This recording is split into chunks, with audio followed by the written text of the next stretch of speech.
موضوعنا علم بلادي. العلم اليوم نأتي على موضوع الربيع ونغني للربيع وفصل الربيع. ليه؟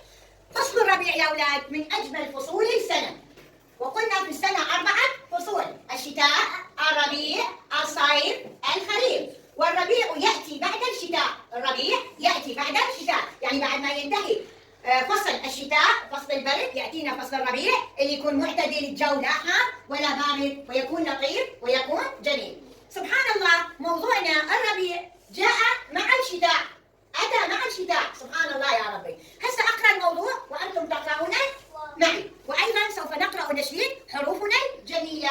فهمتم؟ يلا. فتحة فتحة ال أرشد فتحة الراء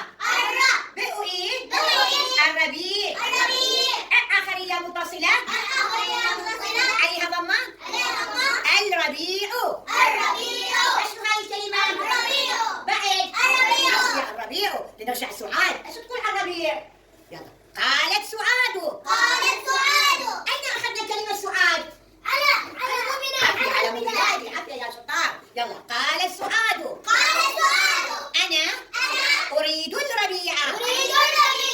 زين، أنا إيش أخذناها؟ على مبلادي. وبعد أم أيمن وأم إقبال. عافية. والمطر نازل. عافية. المطر ينزل من السماء. المطر منين ينزل علينا؟ من السماء. من وين ينزل علينا المطر؟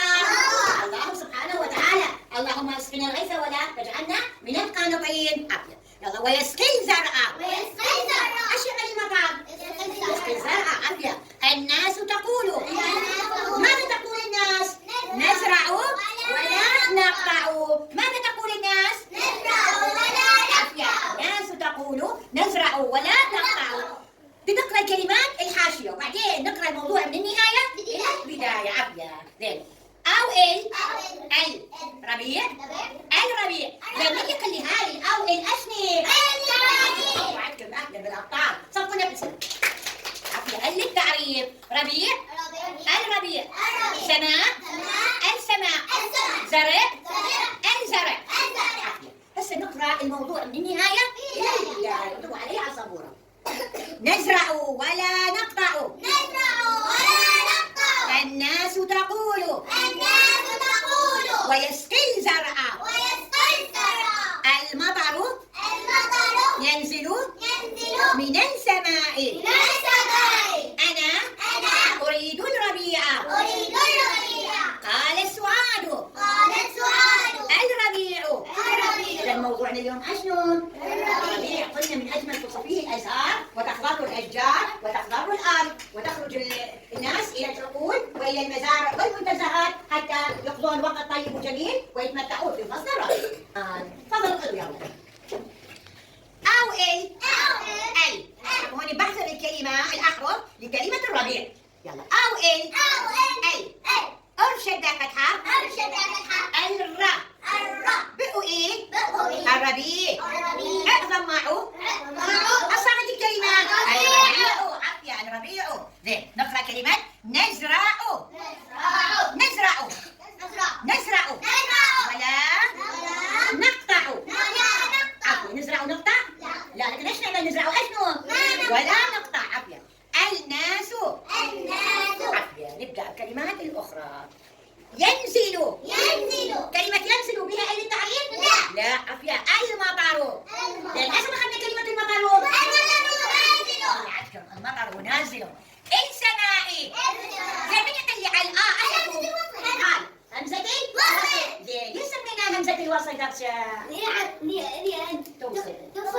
عافية. كلمة مع كلمة اللي بعد. عافية. بالشكل. قالت سعاد أريد. سعاد تريد الربيع. احنا نريد الربيع. مو تمام؟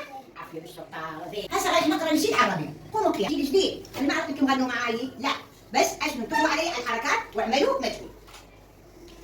غنوا للربيع يا بنات النور، حسنه البديع يضيء النفوس. غنوا للربيع يا بنات النور، حسنه البديع يضيء النفوس. سابق الأطيار واجروا بالحقول، سابق الأطيار واجروا بالحقول، واجمعوا الأزهار قتيل غنوا للربيع يا بلد الحور غنوا للربيع يا بلد الحور حسنه البديع يوهج النفور سابق الأطياب وجروب العقول سابق الأطياب وجروب العقول واجمع الأزهار من فوق الكيلون واجمع الأزهار من فوق الكيلون اليوم عندنا نشيدنا احنا من داخل القراءة مالتنا والمنهج حروفنا الجميلة عن حروف لغتنا العربية، لغة الضاد، لغة القرآن الكريم اللي نزل بها القرآن بلغة العرب وبلغة الرسول محمد صلى الله عليه وسلم. طيب أقرأ النشيد وأنتم من بعدي، فهمتم؟ يلا. حروفنا الجميلة حروفنا الجميلة ألف باء ألف باء تاء ساء تاء تاء ألف باء ألف باء تاء ساء تاء تاء هيا نقرأ يا هيفاء هيا نقرأ يا هيفاء ألف أبني ألف أبني باء بلدي باء بلدي ألف أبني ألف أبني باء بلدي باء بلدي بيدي بيدي بيدي بيدي أبني بلدي أبني بلدي بيدي بيدي بيدي بيدي أبني بلدي أبني بلدي كل حروفي كل حروفي تأتي بعد تأتي بعد كل حروفي كل حروفي تأتي بعد تأتي بعد أتعلمها أتعلمها وأنا أجدو وأنا أجدو أتعلمها أتعلمها وأنا أجدو وأنا أجدو شكرا يا أطفال صفنا